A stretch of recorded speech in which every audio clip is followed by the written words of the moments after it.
Now, an American military plane carrying well over 100 illegal Indian immigrants into the United States has now landed in Punjab's Amritsar.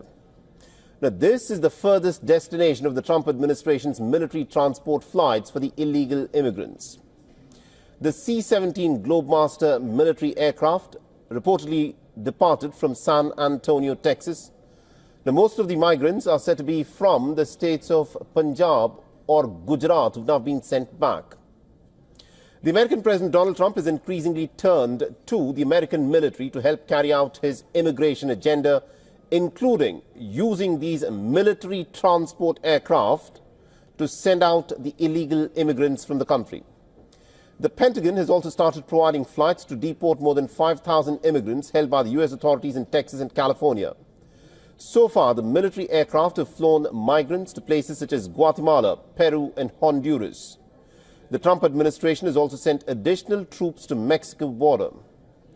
Now, the U.S. officials have said that they have started to fly the detained migrants to Guantanamo military base. Now, the Guantanamo is primarily known as the very controversial detention center for suspects who are accused of terror-related offenses. But the base also has a history of being used to hold immigrants. The President Trump last week had ordered for the preparation of a 30,000-person migrant facility there.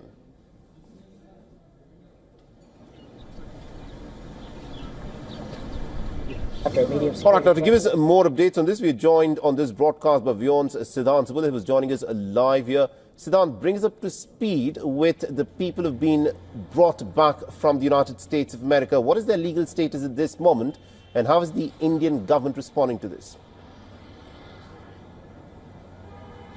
Well, it's a big development. The first visuals are out of the U.S. military plane landing in the northern city of Amritsar in Punjab. Now, we know that this is part of the aggressive stance taken by the new Trump administration when it comes to illegal immigration and the policies he has been enforcing. And India is just not one country. There are other countries, especially in South America, where these flights carrying the people who have been deported have been traveling, but India has been one of the farthest. But essentially, we know that many of these Indians who have been deported are from the state of Punjab, from Haryana, from Gujarat, also some from Maharashtra and Uttar Pradesh. And essentially, we know that they had entered the country illegally. Now, this is a big issue, something that has had its own impact and conversation with the Indian side. In fact,